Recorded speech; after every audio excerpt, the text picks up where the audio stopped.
सुनवाई हुई और कोर्ट ने सुनवाई करते हुए इस मामले पर फैसला सुरक्षित रख लिया। अब अगली सुनवाई 11 जनवरी को होगी। वहीं दूसरी ओर वाराणसी के ज्ञानवापी मामले में एएसआई की सर्वे रिपोर्ट कोर्ट में पेश की गई, जिसको लेकर अब 21 दिसंबर को फैसला आएगा। इस पर लोगों का क्या कुछ कहना है वो आपको सुनवाते हैं। बनारस और मथुरा में लगातार ज्ञानव्यापी और ईदगाह को लेकर बड़े स्तर पर चर्चा चल रही है। जहां पर ज्ञानव्यापी में एएसआई ने 1500 पेज की अपनी रिपोर्ट कोर्ट में पेश कर दी है, तो वहीं पर मथुरा में भी अब ईदगाह के लिए कोर्ट ने सर्वेक्षण के निर्देश दिए हैं, जिसमें कि अब आगे किस तरीके से वहां का सर्वेक्षण होगा इसके लिए पूरी तैयारियां, पूरा प्रारूप तय किया जा रहा है। इस तरीके से चर्चाएं चल रही हैं दोनों जगहों को लेकर। उसमें आम पब्लिक क्या कहती है उसमें हम बात करते हैं लोगों से। हमारे साथ कुछ लोग यहाँ पर मौजूद हैं, अलग अलग फील्ड से हैं सब लोग। सर, लगातार देखा जा रहा है जिस तरीके से चाहे ज्ञानव्यापी की बात हो बनारस में या ईदगाह की बात हो मथुरा में, लगातार लंबे समय से ये विवाद चलता आ रहा था कि किसकी जमीन है, कहाँ मस्जिद होनी चाहिए, कहाँ मंदिर होनी चाहिए। हालांकि अयोध्या का जो मामला है वो सुलट गया और मस्जिद को अलग जगह जमीन भी दे दी गई और आराम से बन रहा है, वहां का विवाद खत्म हो गया। अब बनारस और मथुरा को लेकर चर्चा चल रही है। एक आम व्यक्ति के तौर पर, एक आम आदमी के तौर पर इसको किस तरीके से देखते हैं आप कि एएसआई ने 1500 पेज की रिपोर्ट ज्ञानव्यापी को दे दी है और इसी तरीके का कुछ सर्वे मथुरा में होने जा रहा है, क्या कहेंगे? जैसा कि आप सभी लोग जानते हैं कि ये मथुरा और चाहे ये बनारस है, बनारस जहाँ पे ज्ञानवापी का प्रकरण चल रहा है, ज्ञानवापी तो बाद का विषय है। प्राचीन काल में ये वहाँ पे वाराणसी था। वाराणसी को कहा जाता है कि शंकर जी के त्रिशूल पे टिका हुआ है। तो शंकर जी क्या हैं?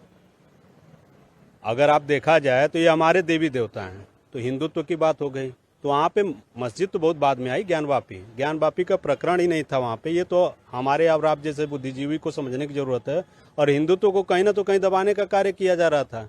और ज्ञानवापी का प्रकरण तो खत्म हो चुका है। वहाँ पे तो खूब बढ़िया से मंदिर बनना चाहिए, मंदिर प्रांगण में मस्जिद भी रहे, तो ये तो विवाद का कारण होता है। ये तो राजनीतिक मुद्दे बनाए जाते हैं और ये यहाँ पे भी और वहाँ पे भी। आप मथुरा में भी जैसा देख रहे हैं अभी ईदगाह वाला जो प्रकरण चल रहा है, तो इसको तो बहुत जल्द से जल्द खत्म कर देना चाहिए। और जहाँ भी जैसे प्रकरण आए ऐसे तो खत्म करके एक आपसी समावेश बना के कार्य करना चाहिए। ना हिंदू ना मुस्लिम करना चाहिए। वहाँ पे आपसी समावेश के कारण सर्वे रिपोर्ट जहाँ तक हम लोगों को लगता है कि हिंदुत्व के पक्ष में ही रहेगी। बिल्कुल, मतलब हिंदू के पक्ष में आएगी, ऐसा इनका कहना है।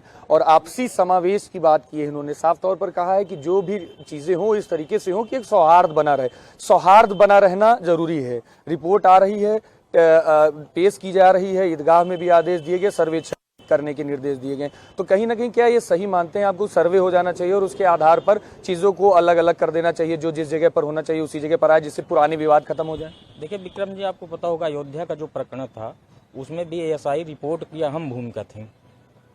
चाहे वो लोअर कोर्ट से लेके उसके बाद आप सुप्रीम कोर्ट तक जो भी फैसले आए वो देखिए एएसआई सर्वे के ही जो सर्वे जो हुआ, जो रिपोर्ट आई उस पे जो साक्ष्य जो अवशेष जो मिले उसी पे हुआ। दोनों पक्षों को सुनने के बाद ही फैसला अयोध्या में भी आया, वैसे इसमें भी आ जाए। बिल्कुल बिल्कुल, मतलब दोनों जगह दोनों तरफ सुना जा रहा है और कहीं ना कहीं अच्छी परिपाटी भी है। लगातार जिस तरीके से लंबे विवाद चलते चले आ रहे हैं उनको आपसी सहमति से और कहीं ना कहीं एक तरीके से कहा जिस तरीके से सर्वे हो जाए और सर्वे की रिपोर्ट के आधार पर चीजें हो, सर्वे कराया जा रहा है।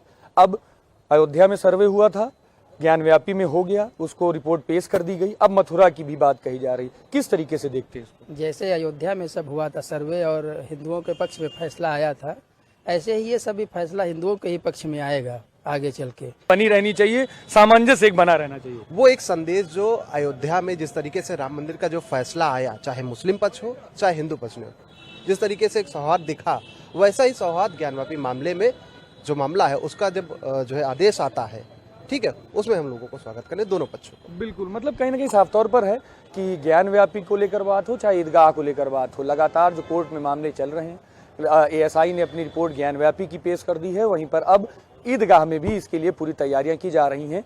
आम लोगों का साफ तौर पर कहना है कि जिस तरीके का भी आदेश आए, कोई भी आदेश आए, लेकिन आपसी सौहार्द कहीं ना कहीं बना रहना चाहिए। और ये कहीं ना कहीं जरूरी भी है कि जिन चीजों को लंबे समय से विवाद के तौर पर देखा जा रहा था उनका कहीं ना कहीं अंत होना चाहिए। और अगर अंत हो रहा है तो आम आदमियों के मन में भी यही है कि सौहार्द बने रहना सबसे ज्यादा जरूरी है।